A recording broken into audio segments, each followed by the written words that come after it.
Nama saya Caleb Septiansya Laksono. Saya dari Universitas Kristen Satya Wacana, program studi sosiologi.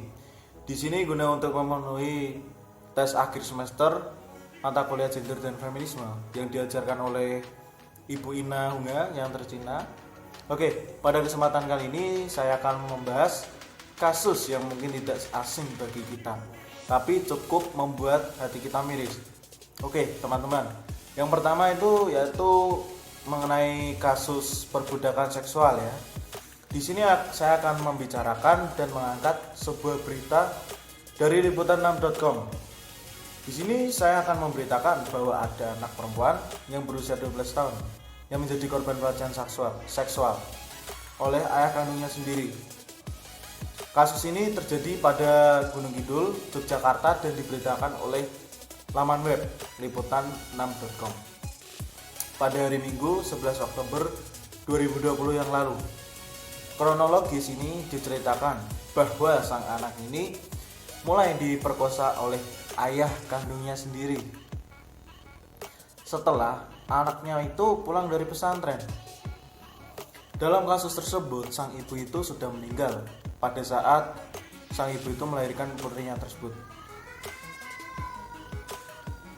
Singkat cerita, dikarenakan sang ayah itu pernah dipergoki oleh warga yang sedang melakukan hal tidak senonoh pada anaknya sendiri.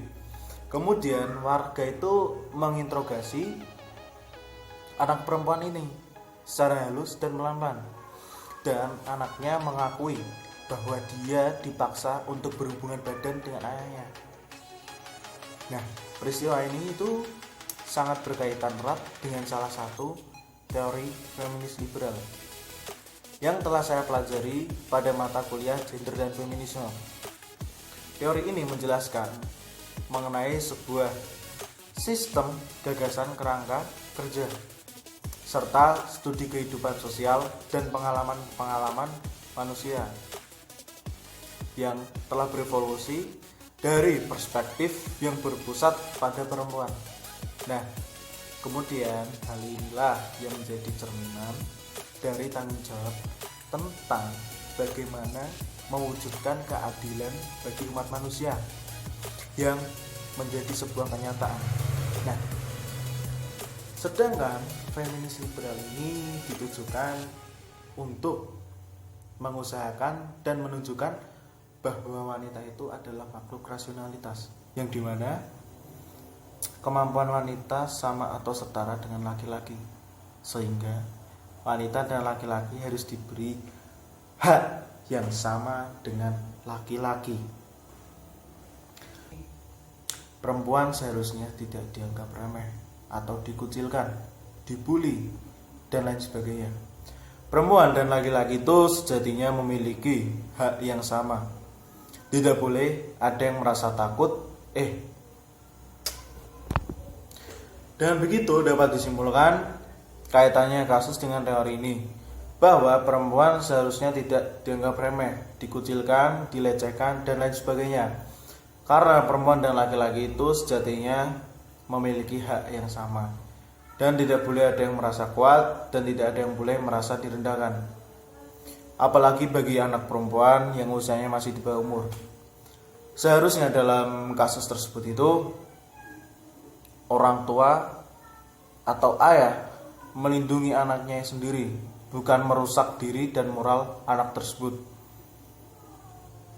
Nah, teman-teman, dari situ kan kita juga bisa melihat bahwa pentingnya menghargai kaum wanita. Ya, tidak hanya kaum wanita saja sih. Kita juga sebagai umat masyarakat yang tinggal di Indonesia ini harus bisa menghargai dan menghormati kaum laki-laki dan perempuan. Kita harus bisa menyetarakan secara gender, tidak hanya menganggap wanita itu remeh. Kita harus belajar dari situ, teman-teman, bahwa pentingnya menghargai dan menghormati, tidak membeda-bedakan laki-laki dan perempuan, tidak menganggap perempuan itu remeh. Nah, dari situ kita hanya bisa lakukan itu mempertebal iman dan keyakinan kita.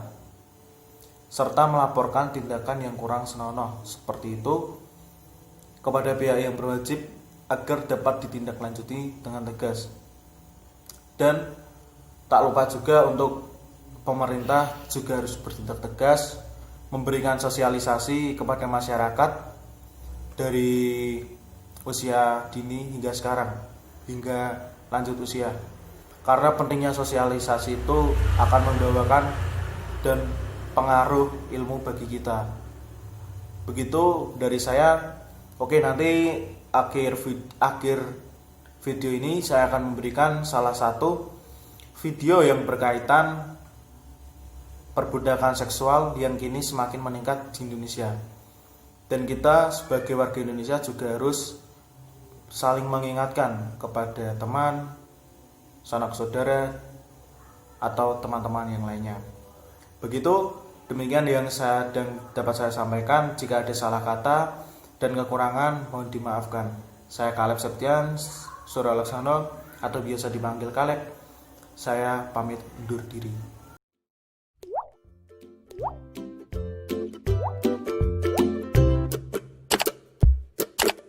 Seorang bapak berinisial SD di Kelurahan Kenali Besar, Kecamatan Alam Barajo, Jambi, tega menyetubuhi anak kandungnya, XYZ yang berusia belasan tahun.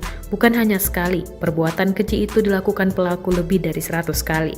Wakasat Reskrim Polresta Jambi, Ibtu Irwan, menjelaskan pelaku berulang kali menyetubuhi anak kandungnya sejak 2017 hingga 29 Januari 2020. Irwan menyatakan, SD nekat menyetubuhi anak kandungnya pertama kali pada 2017. Kemudian, aksinya kembali dilakukan saat istri pelaku sedang sakit keras dan hanya terbaring di atas kasur. Pada 31 Januari 2018 lalu, istri pelaku meninggal dunia dan sejak saat itu pelaku tidak bisa melakukan hubungan suami istri. Alasan pelaku, SD mengaku nekat berbuat bejat karena bingung untuk menyalurkan hasrat birahinya setelah istrinya sakit lalu meninggal dunia. Sedangkan pengakuan korban, Kasat Reskrim Polresta Jambi Kompol Suharti Hari menjelaskan, korban XYZ tak mengerti apa yang dilakukan sang ayah merupakan tindakan yang salah. Lebih lanjut, Kompol Suhardi mengatakan korban juga mendapat tekanan dari bapaknya apabila hal bejat itu sampai dibeberkan ke orang lain. Kompol Suhardi menuturkan setelah istri pelaku yang juga ibu korban meninggal, korban dan pelaku berada di rumah hanya berdua. Akibat peristiwa ini, polisi akan memanggil psikolog untuk mengetahui kondisi kejiwaan pelaku maupun korban. Dia berpesan kepada masyarakat agar selalu mengawasi tingkah laku anak.